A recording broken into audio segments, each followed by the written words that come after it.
প্রিয় শিক্ষার্থীবৃন্দ, এ পর্যায়ে আমরা সূরা ফিলটা অর্থসহ বোঝার চেষ্টা করব এবং পাশাপাশি মানুষ কোথায় কমনলি মিস্টেক করে থাকে, সূরা ফিলের মধ্যে কোন কোন জায়গাগুলোতে কমন উচ্চারণগত ত্রুটি হয়ে থাকে সেই জায়গাগুলোও আমরা ধরিয়ে দিব ইনশাআল্লাহ, যেন আপনারা সে সকল ভুল থেকে বেঁচে থাকতে পারেন।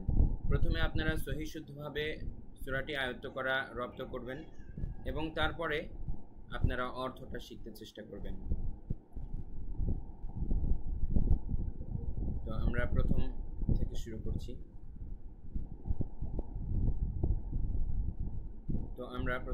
শুরু করছি। আউযু বিল্লাহি মিনাশ শাইতানির রাজীম। এর অর্থ হচ্ছে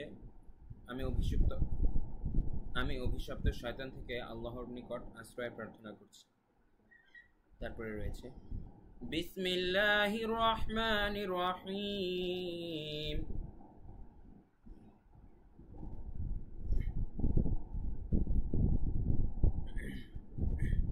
একটু কাট হবে। বিসমিল্লাহির রহমানির রহিম। শুরু করছি আল্লাহর নামে, যিনি পরম করুণাময় অসীম দয়ালু। আলাম তারা কাইফা ফাআলা রাব্বুকা বিআসহাবিল ফিল।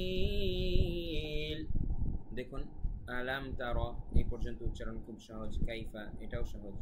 আলাম তারা কাইফা ফাআলা, এখানে আইনের উচ্চারণটা আপনাদের খুব ভালোভাবে খেয়াল রাখতে হবে। অনেকে ফাআলা বলে, ফাআলা বলা যাবে না, ফাআলা, আইন গলার ভেতর থেকে। আলাম তারা কাইফা ফাআলা রাব্বুকা বিআসহাবিল, হা গলার ভেতর থেকে, বিআসহাবিল ফিল, লাস্টের ফিল এখানে 3 আলিফ টান। আলাম তারা কাইফা ফাআলা রাব্বুকা বিআসহাবিল ফিল। এই আয়াতটির অর্থ হচ্ছে, আপনি কি দেখেননি আপনার পালনকর্তা হস্তি বাহিনীর সাথে কিরূপ ব্যবহার করেছেন? তো আমরা একটু আগে যেই শানে নুজুলটা বলেছিলাম সেখান থেকে কিন্তু বুঝতে পারছেন যে এর অর্থটা আসলে কি বোঝানো হয়েছে। পরের আয়াতটিতে আমরা যাচ্ছি। আলাম ইয়াজআল কাইদাহুম, পরের আয়াতটিতে আমরা যাচ্ছি। আলাম ইয়াজআল কাইদাহুম ফি তাদলিল। দেখুন এখানে আলাম ইয়াজআল, ইয়াজে এখানে কলকলা করতে হবে, কলকলার হরফ এসেছে। তারপরে কাইদাহুম ফি, ফি এখানে 1 আলিফ টান। তারপরে তাদলিল, লাস্টে 3 আলিফ টান একইভাবে। আলাম ইয়াজআল কাইদাহুম ফি তাদলিল, তিনি কি তাদের চক্রান্ত নস্যাৎ করে দেননি? আমরা এই আয়াতের অর্থও বুঝতে পারলাম যে আল্লাহ তাআলা যে তাদের চক্রান্তটা নস্যাৎ করে দিয়েছিলেন সেই কথাটাই মনে করিয়ে দিচ্ছেন সবাইকে। ওয়া আরসালা আলাইহিম তায়রান আবাবিল, এখানে দেখুন ওয়া আরসালা, এখানে রটা মোটা হবে, আরসালা। তারপরে আলাইহিম, আইন গলার ভেতর থেকে, তায়রান, তায়রান আবাবিল, আবা এখানে 1 আলিফ টান, বিল একইভাবে আগের মতোই 3 আলিফ টান। ওয়া আরসালা আলাইহিম তায়রান আবাবিল, তিনি তাদের উপরে প্রেরণ করেছেন ঝাঁকে ঝাঁকে পাখি, আবাবিল পাখি।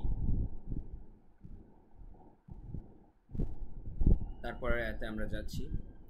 তারমিহিম বিহিজারাতিম মিন সিজ্জিল, তারমিহিম এখানে গুণনা করতে হবে হিম, কেননা মিম সেকেন্ডের পরে বা আছে।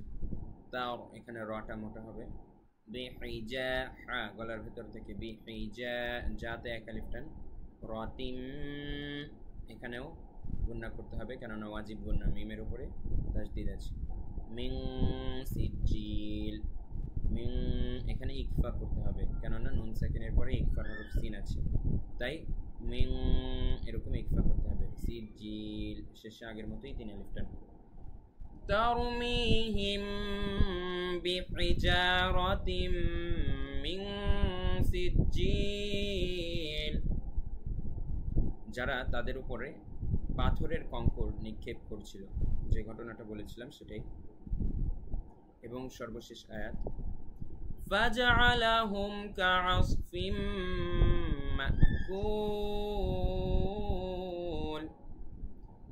فجعلهم আইনটা গলার ভেতর থেকে হবে কাআসফিম আইন এখানেও আইন গলার ভেতর থেকে কাআসফিম এখানে গুণনা হবে ওয়াজিব গুণনা মিমের উপরে তাসদিদ আছে মাকুল কুল শেষে তিন আলিফ টান হবে ফাজআলাহুম কাআসফিম মাকুল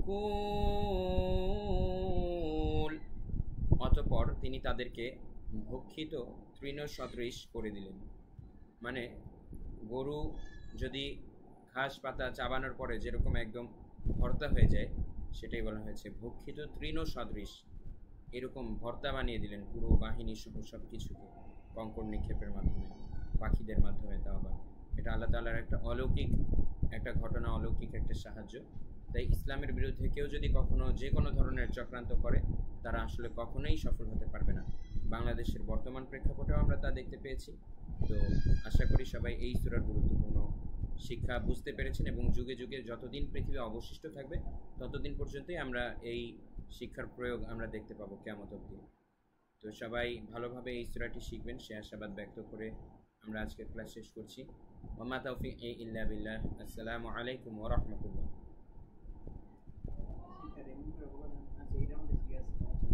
ওরা যে যদি আর কিছু ইম্পর্টেন্ট শিক্ষা পাও ওই এটা মনে রাখার চেষ্টা করো কারণ এই জায়গায় আল্লাহর কয়েকটা টপিকই পরিকল্পনা যে অন্যায় বিরুদ্ধে আল্লাহর পরিকল্পনা আল্লাহর ধর্ম নিজে রক্ষা করে আল্লাহ নিজের ধর্ম নিজে আচ্ছা এটা আবার বলি তারপরে শেষে আর একটু অ্যাড করে দাও আবার বলি প্রয়োজনে পরিকল্পনা অ্যাড করে দিও আল্লাহ এই শিক্ষা